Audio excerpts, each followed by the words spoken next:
Koji Lau-Ozawa bows as he enters the dojo for Monday night Kendo practice. Rei, a sign of respect, is how Kendo begins, he explains. To the untrained eye, a Kendo match might appear fearsome and intimidating.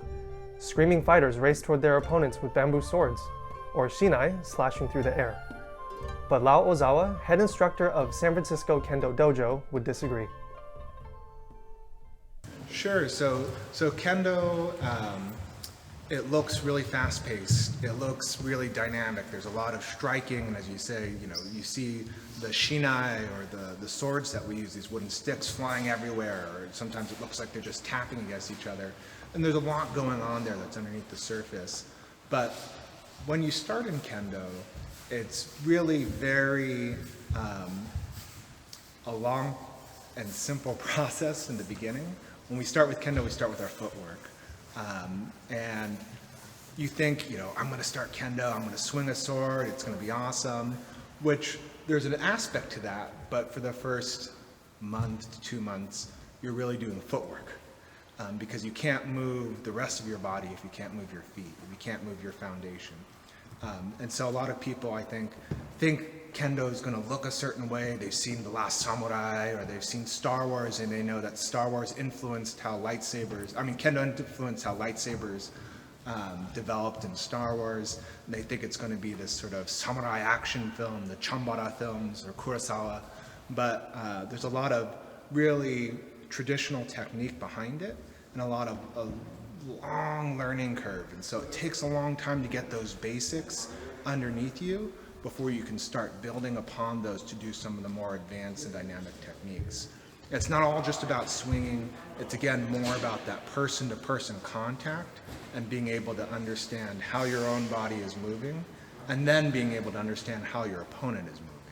And so those are some of the aspects of Kendo that are cerebral, as you say, but you can't see when you're watching it. When you watch it, you just sort of see people shout, and then explosion movement, and then shouting again.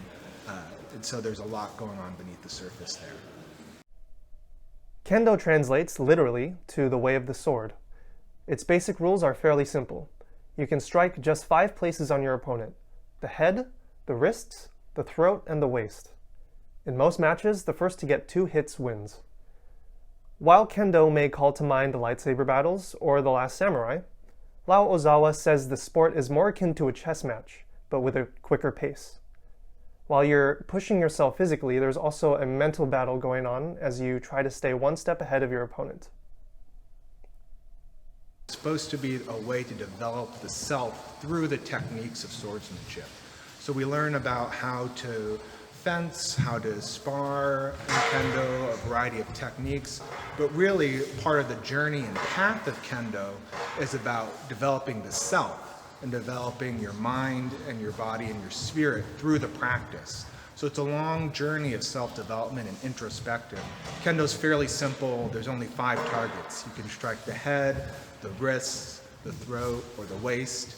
So it's fairly simple, and yet it takes a lifetime to do. There are people who do Kendo in their 80s and 90s and are still dynamic and are still sparring against people much younger. And so there's a lot of Kendo that isn't just about speed, isn't just about strength. It's about really getting to know yourself through the practice of Kendo, and then getting to know other people, because Kendo can't be practiced alone. Lau-Ozawa was drawn to the philosophy behind Kendo, along with its place in Japanese and Japanese American history. In 2007, while studying abroad at the University of Edinburgh in Scotland, he joined the university's Kendo club to get in touch with his heritage. After returning to the Bay Area, he continued practicing the martial art at the San Francisco Kendo Dojo, working his way up to lead teacher. In doing so, Lau-Ozawa has become part of the dojo's long history, with a tight-knit community that dates back decades. At a rainy Monday night practice, about 20 students of all ages gathered downstairs in the Buddhist Church of San Francisco in the city's Japantown. They practice footwork and sparring, ducking with their shinai held high, shuffling quickly across the floor. New members alongside those who have been with the dojo for decades. So San Francisco Kendo Dojo has a long history. Kendo's been practiced in San Francisco since the early 1900s. This dojo's been in existence. since I believe the late 1950s. And the community here has been really strong. And so we have a lot of different instructors, different sensei who started in different places and then moved to San Francisco, which brings, I think, a really dynamic and creative energy to the instruction. They bring their history of practicing Kendo with them. Kendo's passed on sensei to student, and so everybody's style, depending on where they start, is sort of different. So I think that's one thing that I really enjoy about San Francisco Kendo Dojo, is being able to practice at a high level with people who have all sorts of different Kendo histories and lineages. And then the people here really have a strong bond. So we practice together, we go out afterwards.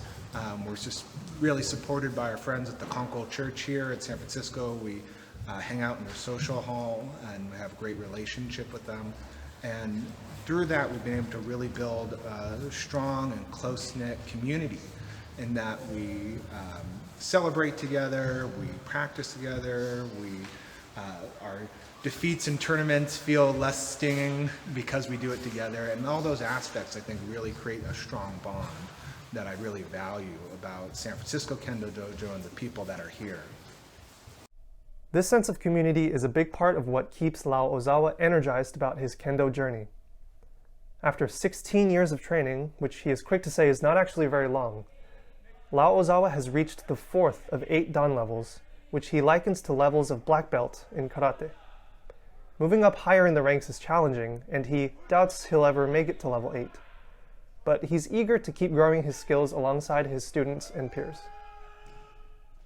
I, of course, aspire to achieve Hachidan. I will say that, to my knowledge, I don't think anybody outside of Japan, or very few people outside of Japan, have reached Hachidan. So there are a few Japanese Americans who have hit Hachidan, the 8th Dan grade.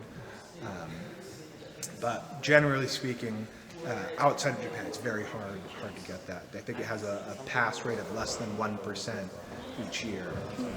So it's very difficult. You also have to take the test in Japanese. But it's something I think to keep building for and aspiring to.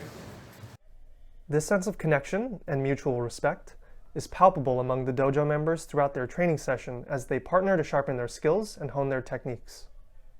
So I've only done Kendo for 16 years, which sounds like a long time, but it's actually not very long. So you have people in our dojo who've done Kendo for 40 years, for 50 years, and there are parts that you still learn around this practice that even, I said it was a very simple martial art. There's only 5 strikes, but there are an infinite number of ways to connect with people.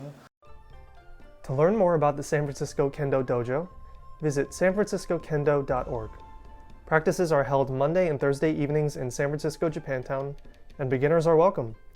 The next enrollment period is in June.